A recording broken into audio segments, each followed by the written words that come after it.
Welcome to Shadeinthecity. As you see, we're back in the lab together. Because it's Siblings Day. Happy National Siblings Day, everyone. So, we are getting into our review of episode 3, y'all. I do believe this is 3. Yes, this is 3. Of Putaringonit. And, y'all. If you like it, then you gotta put it on. Okay. Bless my heart. But yes, guys, it looks like it gets very messy. And I don't think any of these people need to be together. But let's get into it and let's get shady. Wow, that was shady. We don't gotta do that. Oh yeah, right. Happy Siblings Day.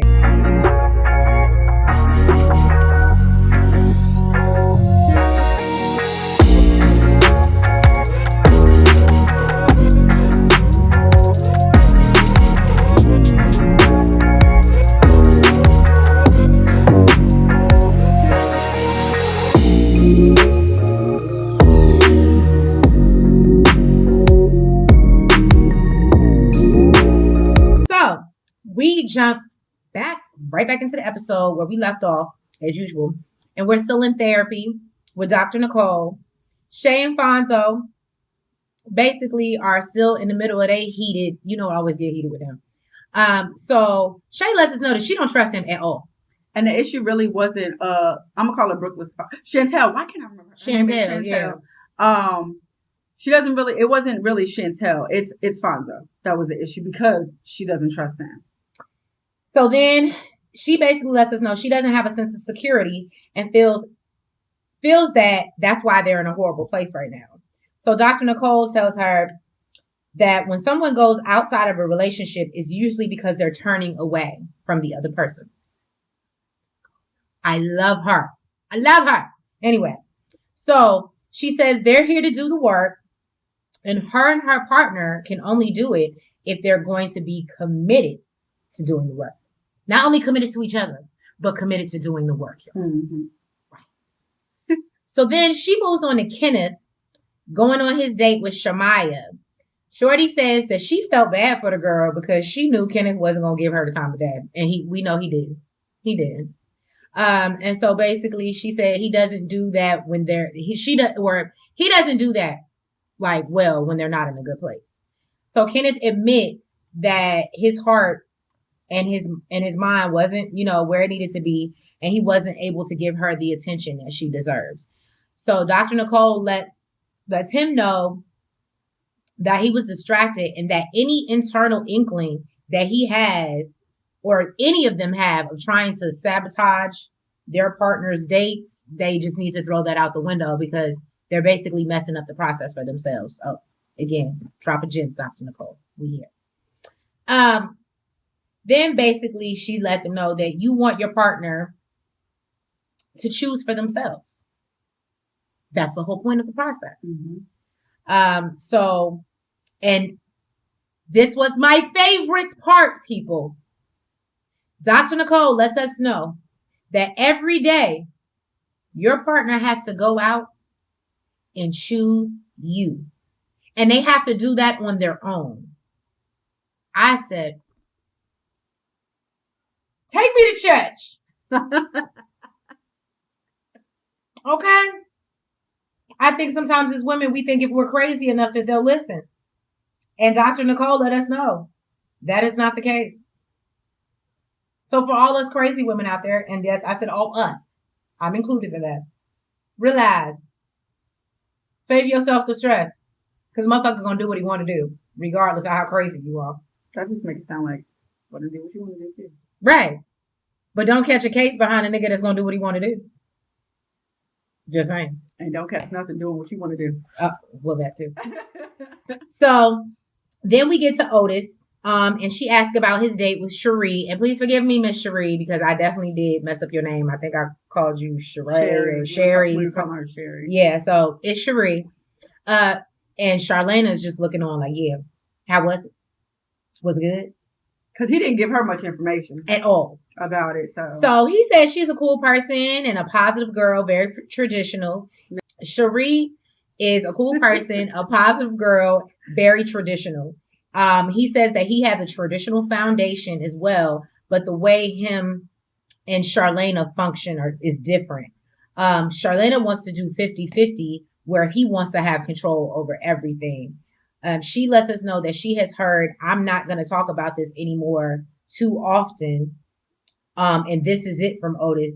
And basically, she's not going to accept that. And I said, that's right, Charlene. Put your foot down. Don't let that man decide what you're going to do. You are not a child, but we'll get into that. So Dr. Nicole lets us know that sometimes in power dynamics, it's whether you are going to allow your partner to have enough influence to see their point of view as. I told you, I love her, y'all. I love her. God, Jesus. You're a mess. So basically, she lets them know that they need to go from where they started, or they're gonna end where they started. Nowhere. So she asked Kenneth. Oh no. Oh yeah, she asked Kenneth if he wanted to go on another date with Shamaya, and he declines. Fonzo said he's not really into going on another date with Chantel, probably because she's scared as hell to come around his house again. Otis says he doesn't want another date with Cherie because the connection really wasn't there. And when Dr. Nicole asked Charlena if she thought that was true, or was he just being on his best behavior, Charlena basically lets her know it's because he's trying to be on his best behavior. So I think it's hilarious that Otis feels that Charlena basically wants it both ways. That, she wants the benefits of being submissive and, having him take care of everything and pay for everything. But, she still wants to be in charge. And, he feels like that causes conflict. And I feel like that's kind of how I am. I think it's hilarious because, yes, I want you to be the man and take care of whatever the fuck needs to be taken care of. But I can make my own decisions. Exactly. And, bitch, when I feel like I need to be in charge, nigga, I'm going to be in charge. The fuck is the problem? I just need you. What that got to do with you paying the bills? I think what Charlena is saying, or their issue, is that he doesn't respect her opinion. So I think it's more than like paying for things, but he feels like because he pays for things that what he says goes. And she feels like, no, you should pay for things, but you also should respect my opinion. I think, and listen to what I have to say. And he feels like, well, I got the money, so why would I listen to what you say? And you know what? I feel like you remember, so in Ready to Love, how Demetria said how people have like different ideas of being what submissive is. Yeah. And I think that's what it is. Because to me, that's not even my idea of submissive. Right. I don't think that means like I just need to shut up and do whatever the fuck you say. Right. That's like, no, bitch, I'm not your doormat. That's totally different. Right. All right. So Shorty asked Kenneth is he ready for his date, and basically let him know that she wants him to get out there so that he can fully experience things and fully decide whether he wants to be with her. Mm-hmm. And I'm telling y'all, Shorty wants to get rid of him and is trying to find the easiest way to do so. And I feel like that's why she's pushing and encouraging him to please somebody take him off my hands. He won't respect the restraining order. Somebody please. I can Shorty, see her point. Blink twice. I can see her point. No, I see her point too, but realistically, I think she's trying to get So then we basically are introduced to Myesha. They don't give her age. She's from Atlanta, a radio personality and entrepreneur. She shows up in a slingshot, which I thought was cute because you don't really see women pushing shit like that. So I thought that was really cute. She's a pretty girl driving a slingshot. Right.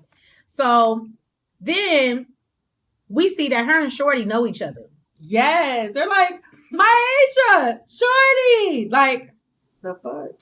Apparently, Myesha used to be Shorty's intern when she was working on a morning show. So I hope she was good to her. Otherwise, she gonna try to snatch that nigga up just to get back. So Kenneth said that Myesha's cool. She seems like she has a great personality. But he's kind of weirded out that they know each other. And basically, and they're both Geminis. I think they thought that was like a plus. Yes. I don't know. So Myesha said, we'll see where it goes. But basically, let the best woman win. I was like, oh. You know what? It couldn't have been me. Because I'd have been like, look, I signed up for him going out on dates, but not with bitches I know. Yeah, we ain't doing that. Right. I'm like, sorry, he needs another one. He's going to stay home today. Right. We can reschedule this tomorrow when you find somebody else. So basically, Kenneth says he's not going to let his mind be controlled by things that he can't control anymore. Okay, Kenneth, you listening?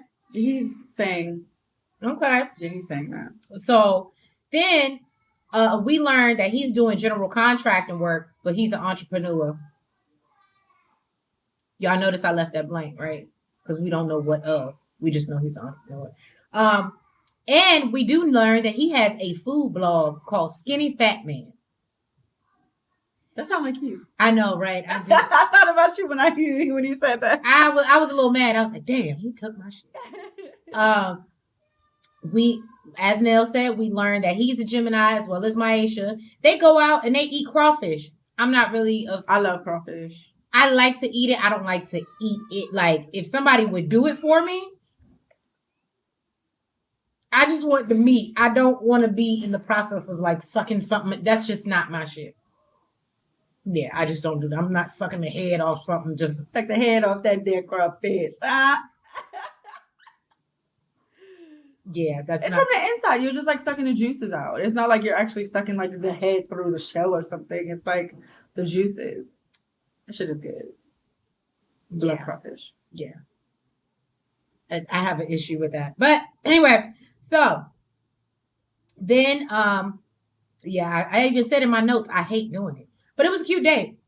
He said his flaws, she asked about what his flaws are because he seems to be such a great person.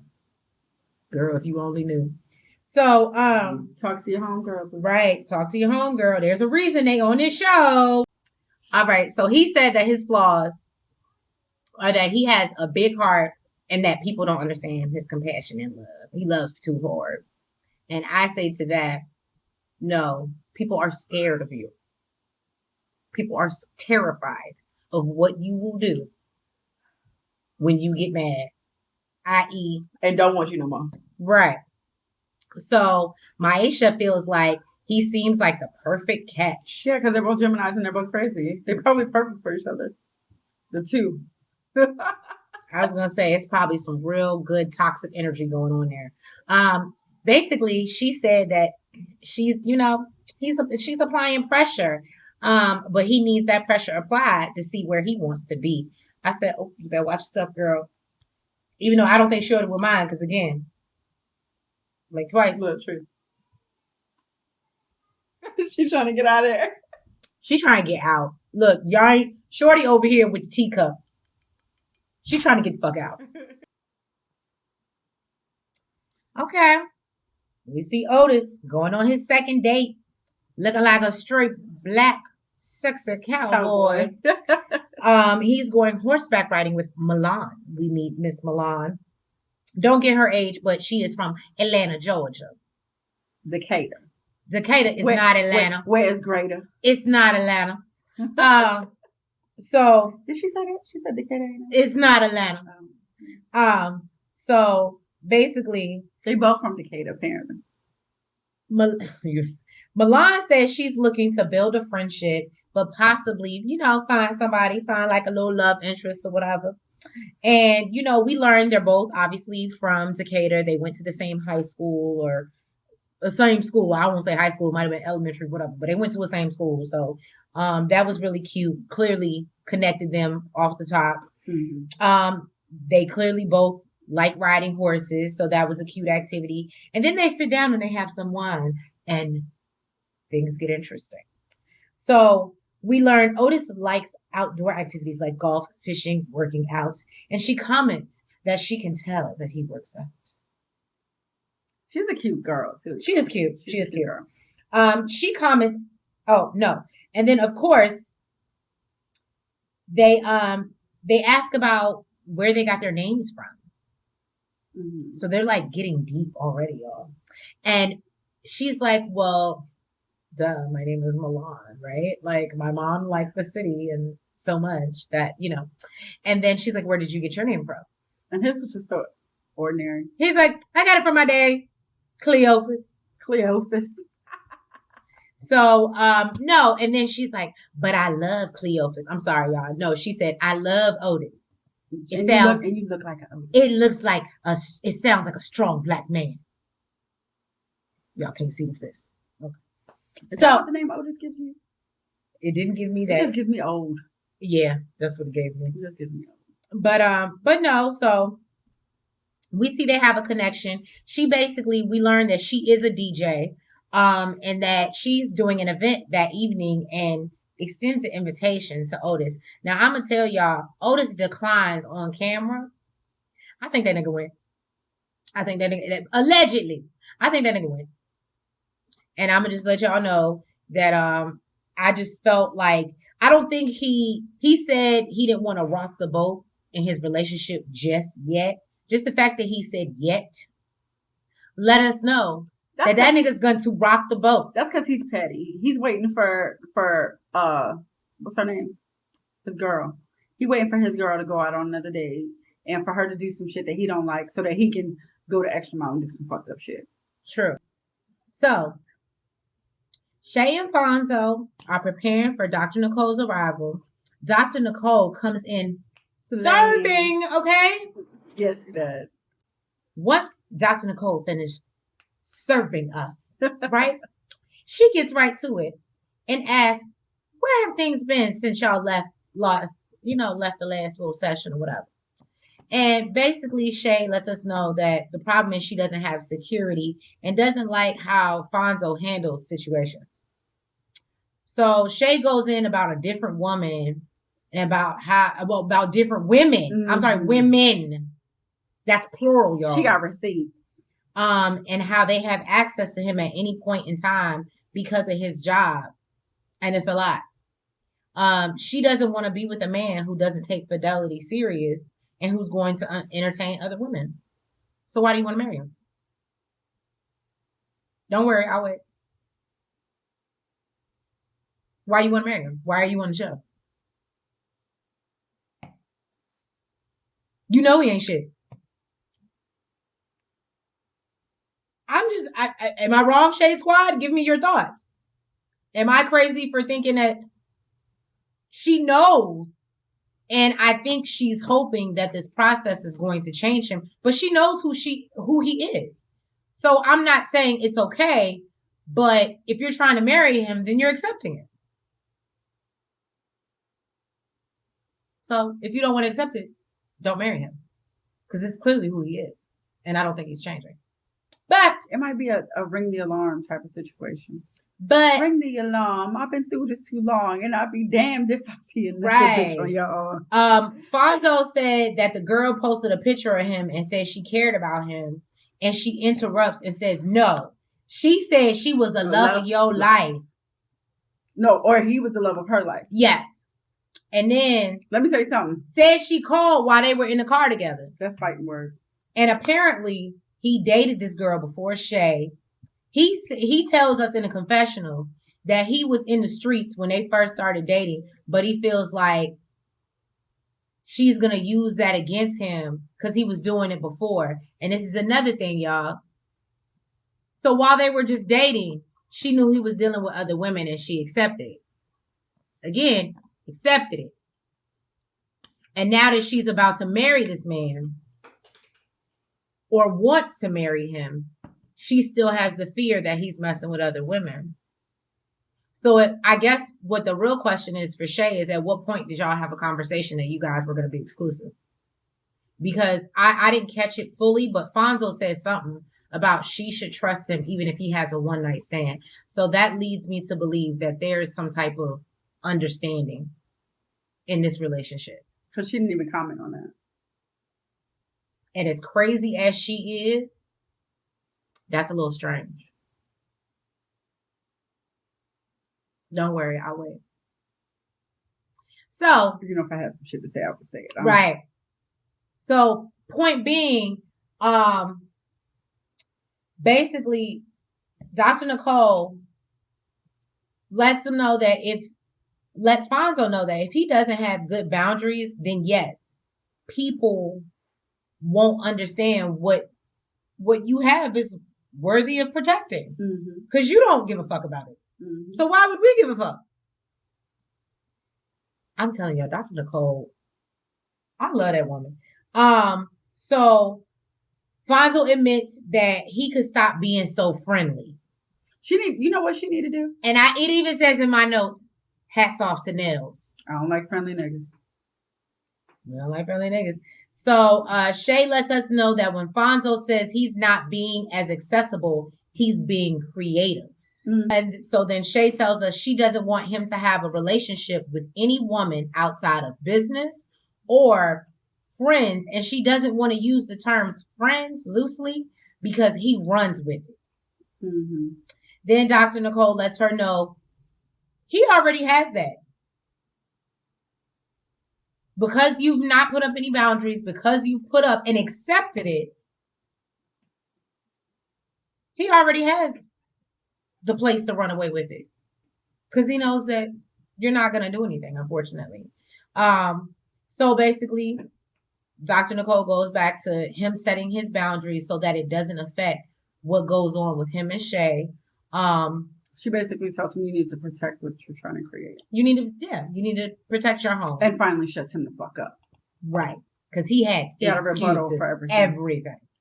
Otis, Cleophas. He is back from his date, and Charlena she's diving in. She's like, how was your date? What did y'all talk about? What did you get to know about each other? And he's like, it was great. We went horseback riding. It was great. She good people. For sure. Mm-hmm. For sure. He was extremely vague. Extremely big, but he went in details when Charlena's date popped up. So what are y'all guys going to do? Right. Oh, pasta making. You know she can't cook. Sir, the shade was real. Why are you asking details about my date and you didn't want to tell me shit about yours? But you can disclose nothing about your date. The fuck out of here. So he tells Brent, treat her like you would treat someone's daughter. Sir, you are not the father. You are not her father. That's the problem. He think he is. Right. So basically, Charlie, as I think Otis, it's Charlie. Charlie, I'm sorry, as Otis likes to call her, goes on a date with Brent and their pasta making, and she's having a very good time. He had it set up. It was private. There was rose petals, candles lit. It was beautiful, and we found out she finds him attractive. Mm-hmm. Which, I mean, of course, is a plus, period. They sit down to eat their pasta, and then we learn Brent is ready to start a family and is running for a congressional race. He's a politician. So she's like, I ain't never been with a politician. I ain't never did that. But it's interesting that he's running for office. It's interesting to her. And then she asked him whether he views himself as traditional. And he says, in some ways, but he basically feels like if his wife doesn't want to work, he doesn't feel that she should need to or have to. So then they talk about submissiveness, which I thought was super important because as we know, amongst our many relationship shows that we cover, submissiveness is a huge thing. Brent, you knew the assignment. That's all I'm going to say, sir. He said he doesn't like that word because he doesn't view it. He doesn't want it to be viewed as being someone's servant. He said, I think that he doesn't want a servant. He wants a partner. He wants a partner. He's like, if we're going to submit, if that word comes into play, it should be both parties. We're submitting on both sides. And it's funny because that's exactly what Charlena said. And can I tell you, Charlena said, that's a good answer. Yes. And took a sip of her drink. I said, because it was. And she said he's racking up the points. And she's actually considering a second date. Otis better be scared. Otis better be scared. And we understand why. We get it, boo. Mm-hmm. Fell in love with him. Even though you're not my girl, I'm not your man. Can you call me my shorty? I'm sorry, that just came in my head because we on shorty. But shorty goes out on her second date with Hollywood. Hollywood swinging. Okay. But no, so she goes out on her second date with Hollywood. She says that he has star quality. Mm-hmm. Guess that's why his name is Hollywood. Right. And basically, I'm gonna be honest with y'all. I love this date. I thought it was cute, but it gave me real good friend vibes. Like he's the homeboy, she's the homegirl. That's what it gave me. But it was very good conversation. Which is good because she said she was trying to with all the formalities out the way, she wanted to see how they vibed and how their conversation flowed.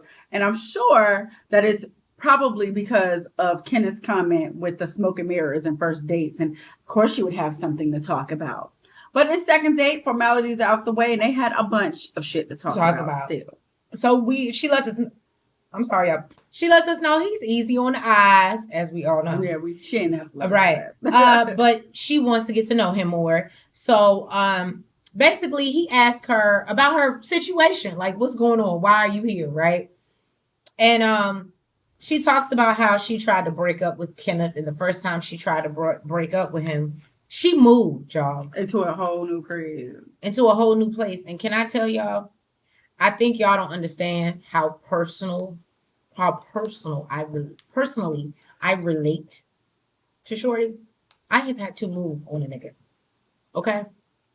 I've had to move on a nigga. So I completely understand what the fuck she's going through. She moved. And that nigga was waiting around the corner. Around her job, I believe. I guess he followed her home. Is what I got from the story. It was something like that. Correct me if I'm wrong. Apparently, yeah, he was around allegedly. The corner. He was around the corner. She said she moved to another crib, and he was waiting around the corner, and like he followed her. And basically, she said that one set of her friends was like, he's crazy as fuck. He's a stalker. Leave that motherfucker alone. And the other group of friends were like, oh, I never had a man try to get me back and put any effort in. And I'm with Hollywood on this one, but he crazy. He crazy as fuck. And then Hollywood lets her know that he said that's crazy, baby. That's crazy, that's baby. Crazy, baby. That just that warmed my soul. Anyway, so then Hollywood lets us know that men are like dogs. I love when men give energy like this when they talk about other men. When you can be man enough to be like, nah, we ain't shit sometimes. You know what I'm saying? So basically he's like, no, men are like dogs, and he gonna keep going back and pissing on the same spot in the same carpet until you rub his nose in it, and you discipline him and you let him know that that's not acceptable. And then if he still keep on doing it, what you do? You got to get rid of that dog. He ain't learned his lesson. He ain't gonna never learn his lesson. Right. So you just gotta let it go. Right. So Nicole gets the couples together, and okay, we start with Otis, and they ask about his date with Milan. That's what the notes don't say that, but I know that's what. So he says they went horseback riding, and she asked about the attraction, and he definitely said that, it was there and she was cool. And Charlena's eyebrows be like, well, you ain't tell me that. So he says that they went to the same high school. And finally, Dr. Nicole addresses all the non-verbals that Charlena is giving. So she says that Otis, why does my note say Odysseus? But anyway. She says that Otis established some rules that they were going to disclose the details of each of their dates, and he's trying to cut her off and says, no, let me talk. It's a double standard. She's basically expressing what happened on the date, and he's not giving anything. Right. Which is fucked up.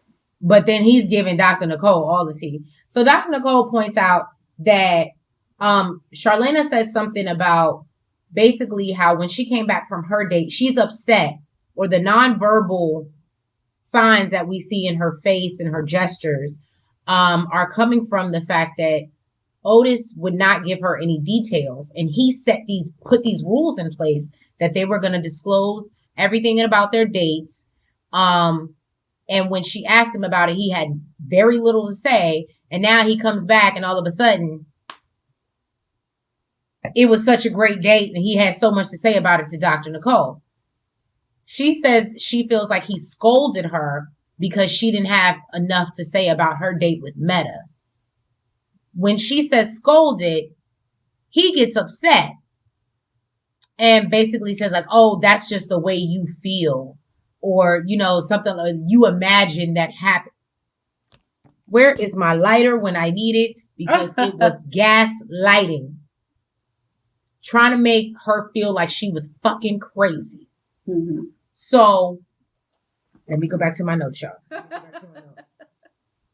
So, Otis says, I wish that you didn't feel that way, but he didn't really express how he felt about it. Right. When Dr. Nicole, well, how do you feel about her saying that? He's like, well, I wish she didn't feel that way, but she feel that way. And it's some shit she making up in her head. So that didn't happen. And he lets us know in the confessional, he feels like Charlena always feels like when she doesn't get her way, then she's being scolded. I said, oh, this is some real toxic shit going on here. You know what? If I was Charlene, I wouldn't even give two fucks about what he's saying and be like, you know what? I want another date with the congressman. Right. Because we here.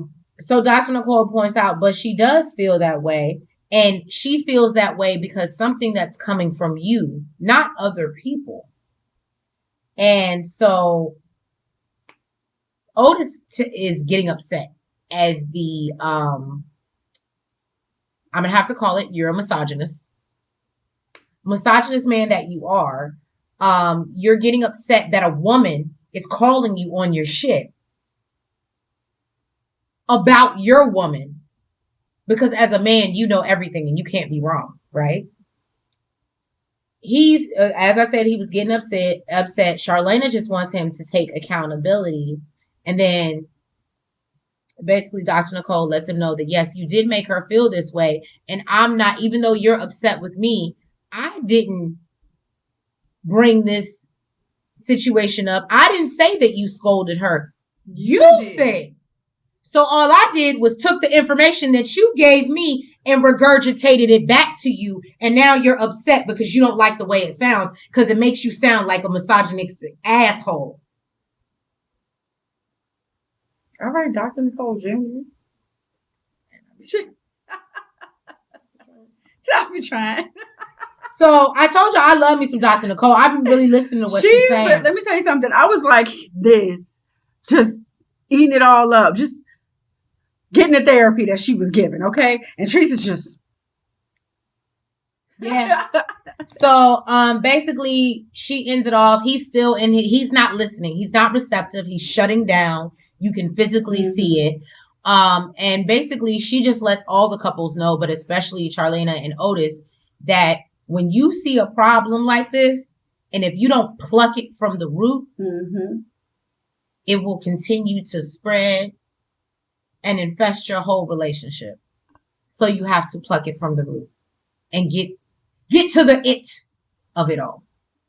I guess, but first you got to recognize what the root is.